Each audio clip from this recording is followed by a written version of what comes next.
Hello guys, with the Battlefield reveal, I wanted to go over the main points of the Battlefield reveal. I also wanted to do a trailer breakdown and of course along the way give my first impressions. Now let's get into it. It's indeed gonna be World War II setting. DICE wants to go back to its roots with a fresh and modern take on World War II.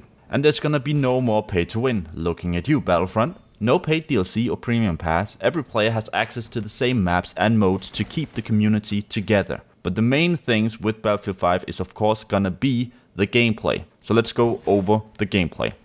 They've added abilities, skill trees and perks, and especially specializations for the different classes. So if you want to be a supportive player, you can specialize towards more suppression fire you can specialize towards being a suppressive fire support. So let's say that DICE has added in the suppression system. They haven't said anything about it, but let's just assume they did. You need to do it through a specialization to the support class, so it's gonna add suppression when you're firing at people behind cover, or if you want to be a stealthy sniper or stealthy recon, you can specialize towards that, so you're gonna be more stealthy, your footsteps are gonna make less noises, and you can focus towards being a paratrooper or a combat medic. All of these specializations change the way that you play the game. DICE also wants the gameplay to be manual, so everything requires a manual input. If you want to take ammo, you gotta put in an input. If you want to take health, you gotta put in an input. And also there's gonna be movement system inputs, but I'm gonna go over that in a little bit. You spawn in with limited ammo and resources, but you can loot ammo off of dead bodies. This is gonna make the game more tactical, and you gotta think about the approach. You can't just be a one-man army all the time now like in earlier Battlefields. You gotta figure out, do I have enough ammo to take on this objective? Should I maybe go around? Should I get some ammo first? And also, is the ammo on this dead body worth me risking? Or am I just gonna try and find ammo elsewhere?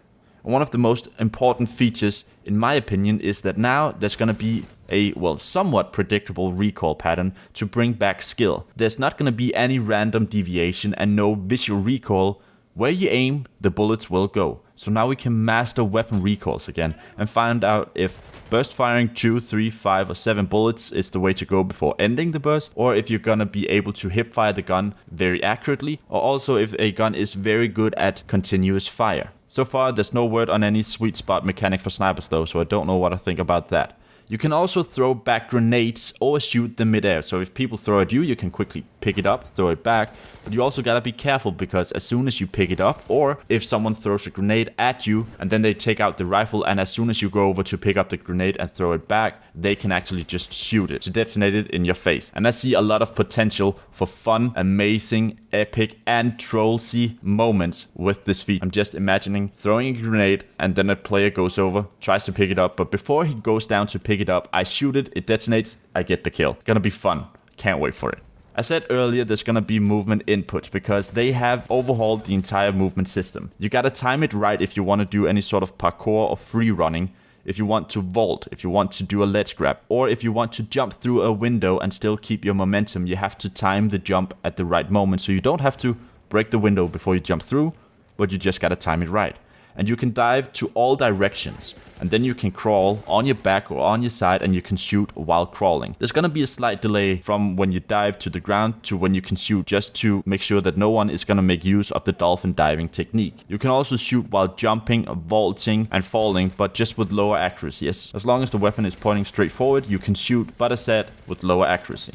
You can now also crouch sprint for faster movement behind the lower cover, and movement makes noises in different environments, so audio cues are important. And the 3D model will have different animations in different environments, but no impact on gameplay, just looks. So if you're going through water, you're gonna be lifting your knees up high. If you're gonna go through grass, it's gonna make noises. And of course, if you're gonna crawl through grass, it's also gonna make noises. So people who are listening for the audio cues are gonna be able to tell if someone is trying to sneak up on them. Unless, of course, they've got a specialization that allows them to sneak more silently, then it's gonna be harder to detect them. And also ragdolls are gonna be server-side, and they're gonna react to the environment, so they're gonna have physics. And this way it's also gonna be easier to revive a teammate, because we all know Battlefield, Bad Company 2, Battlefield 3, Battlefield 4, Battlefield 1, there were gonna be ragdolls all over the place, but they were not. But your teammate's body isn't in fact at the location where you're standing at, it's at a different location, but on your screen it's on that location you're standing at. So now that it's server-side, you can interact with it a lot more accurately, and the ragdolls being server-side is also gonna allow another thing that I'm gonna talk about later. There's not gonna be any 3D spotting. Some gadgets will be able to spot though, but they didn't elaborate on what kind of spotting, just that it's not gonna be as in previous Battlefields. You won't be able to see people when they shoot. Destruction has gotten an overhaul too. It's gonna be procedural destruction, so it's not just gonna be a set animation for that specific wall. We've all seen it in Battlefield 1 as well, where it's just the wall, it just disappears, and then it's just gonna look the same every time you shoot at it. It's not gonna look different. Now it's gonna be procedural destruction, so if you blow a huge hole, it's gonna look different each time. And it's gonna bend and creak and make cracks depending on what vehicle you use to drive into that building or that structure. And also, bullet penetration is added. High caliber rounds breaks thicker stuff, so if it's a brick wall, you can use a 50 caliber rifle, it's gonna break through it. Not saying there's gonna be a 50 caliber rifle in World War II, I'm just saying that higher caliber rounds is gonna be able to break through thicker stuff and penetrate easier. Whereas lower caliber rounds, just as sidearms, are probably only going to be able to shoot through some thin wood or metal sheathing, nothing else than that. And also talking about destructions, shockwaves from bigger explosions that doesn't kill you are gonna push you back. That's at least what they said, but I'm guessing that if it kills you, your ragdoll is gonna go flying as well. Explosions inside buildings blows the walls outwards, and also the windows and all of the materials or furniture inside is gonna go outwards. So it's going to be a lot more realistic, and the physics are going to be a lot more on point. And of course, if the explosion happens on the outside, it's going to blow the building inwards. So if anyone is inside, they're going to get hit by debris, and the same thing if they are outside.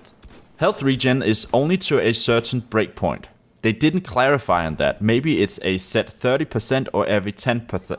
No, or every 10%. After that, you need a med pack to recover to 100%. So you can't just sit down, hold your position, not getting shot at, hide, and then recover to full health. You need a medic to help you there. And what I said about breakpoints is that we haven't got any details on the specific breakpoint.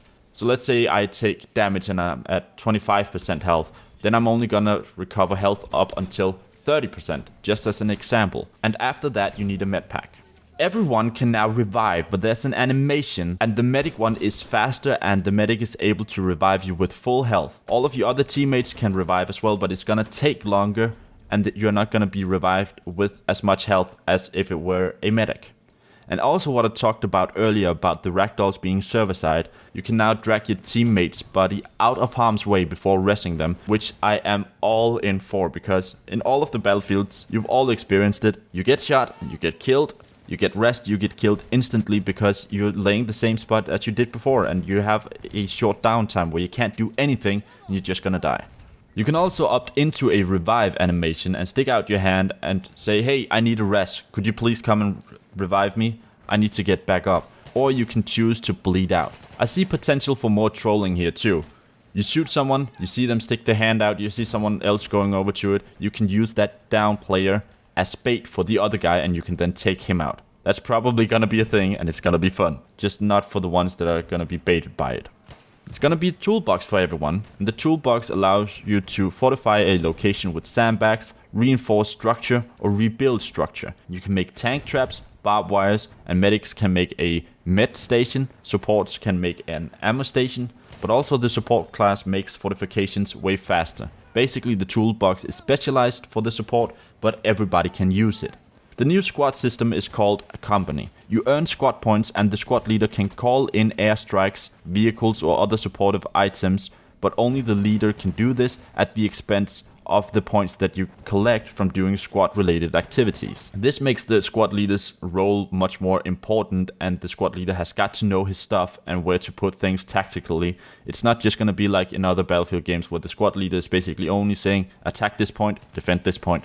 Right now it's going to be a lot more viable and a lot more important role for a player to take upon himself. You can now customize the look of your soldier to personalize it and make it your own. You can customize gender, face, hair, and uniform. You can also customize weapons with slots, such as stock, sight, muzzle, chassis, skins, leaves on the barrel and cluster straps on the back, whatever you want. That's in the game, of course. And it's not gonna have any impact on the gameplay though. It's only gonna be visuals. Only specializations will improve or change the way a weapon works slightly. So just as I said earlier, if a support class chooses to specialize in suppression fire, he needs to use that specializations perk with the weapon, and then he's gonna be able to add suppression to targets. But unless he's got that specialization, it's not gonna add that special perk to that special weapon. And I did take notice on the phrase, you can level up your machine gun. They did not elaborate on this, which I find kinda irritating because I really want to know exactly what they mean. They might mean the fact that, let's just use the same example as before. You have a support player that's specialized in suppression. Maybe for you to add suppression for that specific weapon, it needs to be level 10, and you only get up there if you keep using it. That's basically just like service stars, just so to speak. You need to be level 10, and then you can use specific specializations with that weapon, or the specializations requires your weapon to be a certain level. I don't know, again, they didn't elaborate on it, so this is only just me speculating. You can also customize tanks. Of course, visuals, where you can put sandbags on there, leaves on there. You can generally just personalize the tank to your own liking, so you make it a lot more memorable and personal. You can also customize the tanks through specializations, so it's either gonna be a glass cannon, a heavy tank, agile tank, or a balanced tank. The last thing that I took notice of when they talked about it was secret weapons will be able to turn the tide of a battle. Is this gonna be battle pickups, or is this gonna be Behemoth? I don't like the sound of it. I don't like the fact that you can just pick up some secret weapon and then basically turn the tide. Of course, this adds in some hidden objective that people want to either get to the hidden or secret weapon first, or just to make sure that the opposite team doesn't get their hands on it. An additional layer of objectives, but still, as I've said before, I don't really like battle pickups or behemoths, so please just keep it at skills. I don't want anything like secret weapons able to turn the tide of a battle. This is just too overpowered, and I think that that's just gonna ruin the experience a lot more than it's gonna help it. But I don't know, it's only my impression. And on to the Battlefield 5 reveal trailer. Let's try and break this down and see what kind of information we can get out of it, and also I can try and elaborate some of the effects that's gonna be in the game. The game is gonna be beautiful, probably just as beautiful as Battlefront 2 and Battlefield 1. And instantaneously we see here a dude tripping down. That's part of the new movement system. They're gonna run in, shoot some shots of course, and you see a grenade going off, the ragdoll effect, breaking the furniture, and then around and seeing the ragdoll effect here, where she's getting slammed up against the wall. And now here you see a prosthetic arm. I don't know if this is just for the character or if you can customize it like this in the game. Another ragdoll effect. And here you see some of the penetration physics. He runs up past this dude who's asking for revive. This is of course a thing that's gonna be added in the game as said earlier. Here we see a takedown. Melee takedown is probably gonna be a thing in Battlefield 5 as well. And here you see the assault player with a katana on his back, so multiple different melee weapon is probably gonna be a thing. He's gonna run away from the tanks coming towards the house, and this is where you see the new movement system. When timing it correctly makes you jump through the window, you keep the momentum. And here you see the woman dive to the ground, get on her back, fire off a sniper shot, while she keeps moving away on her back, and you see the procedural destruction generated by the tank driving through the building. She's gonna get up and she's gonna get picked up on a vehicle that looks like it's gonna be some sort of a bike that you're able to sit on the back of and fire from. And in the background you see a tank hauling an anti-air turret. There's gonna be multiple turrets that you can haul around and fire while you're moving. And of course all of the destruction, all of the beauty, all of the chaos that we know as Battlefield. It's gonna be in this game. Here you see the plane crash. It would be lovely if planes crashed and did not explode on impact, and you were able to get out while still being alive and somewhat recover from it. That would just be awesome.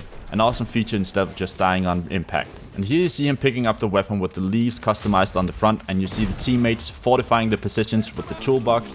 And here you see the ammo kit getting thrown to the player. That's the thing, you need to have an animation. It's not just gonna be this magic ammo refill or magic health regenerating when someone drops you a med pack or ammo kit. Here you also saw a grenade getting thrown back and fired upon so it explodes and takes down a plane. That's another feature of Battlefield 5. You can throw back grenades and you can shoot them mid-air or on the ground. Sliding is still a thing in Battlefield. I think it's here to stay.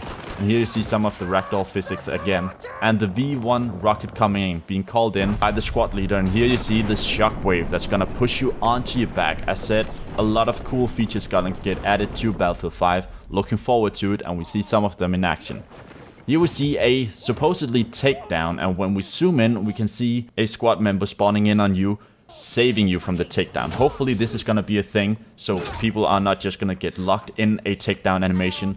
A teammate or a squad mate can come and help you get out of it, so you don't get killed instantaneously. That's a thing in Battlefield 1, the invincible takedown animation. And that's basically it from the Battlefield 5 reveal trailer breakdown. A lot of cool features have been added to Battlefield 5, and I can't wait to see them all in action. I'm actually hyped, and I'm looking forward to this game, even though I was worried about World War II. Now, before I end, I want to say that Battlefield 5 has got a global release October 19th with an October 16th release with Deluxe Edition, and of course a play first trial with EA or Origin Access. So of course it's gonna be the final release, it's gonna be October the 19th. But if you pay a bit more money, you can play 3 days before, or if you pay a bit more money in advance, you can play the 11th of October. So yeah, even though there's not gonna be any premium or DLC or expansion passes, you're still able to dish out some money and get to play a bit earlier. So that's all from me, guys. What do you guys think about Battlefield 5? What's your opinion? What's your thoughts? What are your impressions? What are your concerns and what are you hyped for? Let me know in the comments down below, and I hope to see you guys in the next one.